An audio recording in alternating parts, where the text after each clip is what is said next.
Suara Hair Channel.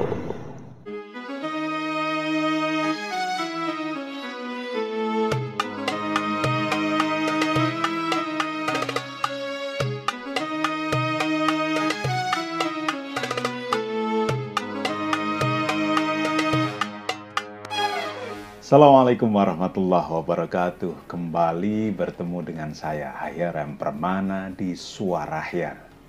Dan kita ada di Tahu Kisah, bukan Tausiah.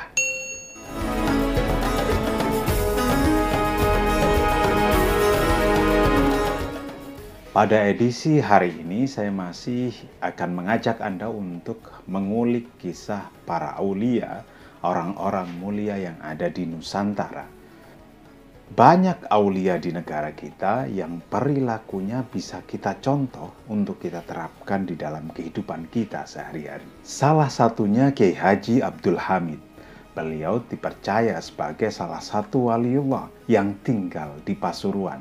Oleh karenanya, Kiai Haji Abdul Hamid lebih populer dengan sebutan Mbah Hamid Pasuruan.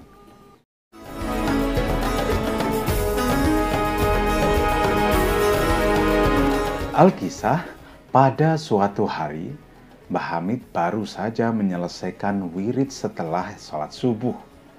Beliau kemudian keluar dari masjid dan beranjak untuk menuju ke rumah.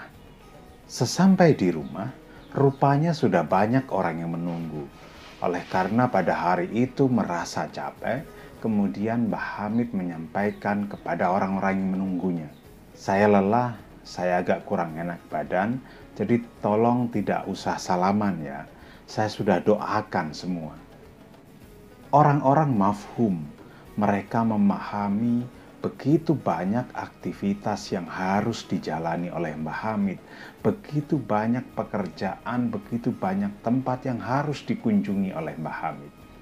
Di antara orang-orang yang menunggu di teras itu ada seorang anak muda. Nah, rupanya anak muda ini tidak begitu mengetahui kesibukan Mbah Hamid. Dia juga tidak tahu betapa hari itu Mbah Hamid memang sudah sangat lelah. Nah, pemuda ini berpikir, alangkah enaknya jadi kiai. Tinggal duduk, orang-orang datang, salaman, kemudian memberi amplop.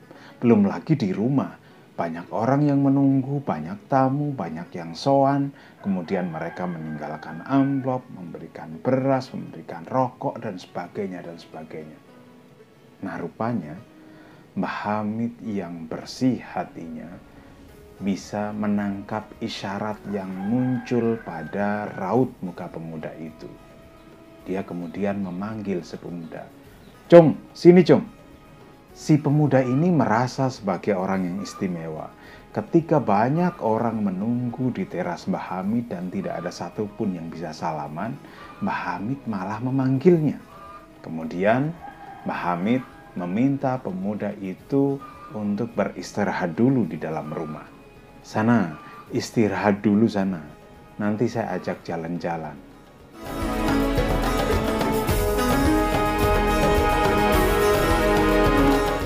Pada siang harinya, Mbah Hamid mengajak pemuda itu untuk berjalan-jalan keliling kota Pasuruan. Pada saat itu, sekitar tahun 70-an, tentu kondisi Pasuruan tidak seperti sekarang. Banyak jalan yang rusak dari tanah, bebatuan, bergelombang, dan sebagainya. Kendaraan juga tidak sebanyak sekarang. Mbah Hamid mengajak pemuda itu untuk ke berbagai tempat lewat jalan-jalan yang rusak tadi. Di suatu tempat, Mbah Hamid meminta si pemuda mengambil gelas dan kemudian mengisinya dengan air hampir penuh. Mbah Hamid meminta si pemuda itu membawa air dalam gelas tadi dengan pesan, jangan sampai ada satu tetes pun yang tumpah. Mereka kemudian melanjutkan perjalanan lagi. Sepanjang perjalanan, pemuda itu membawa gelas yang berisi air dengan penuh kehati-hatian.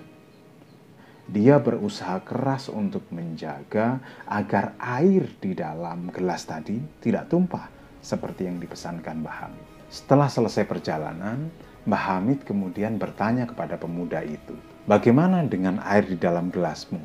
Apakah menjaga air agar tidak tumpah di jalan-jalan yang bergelombang itu hal yang sulit atau gampang? Apakah ada air yang tumpah? Si pemuda itu menjawab, membawa air di dalam gelas lewat jalan-jalan yang bergelombang sangat sulit.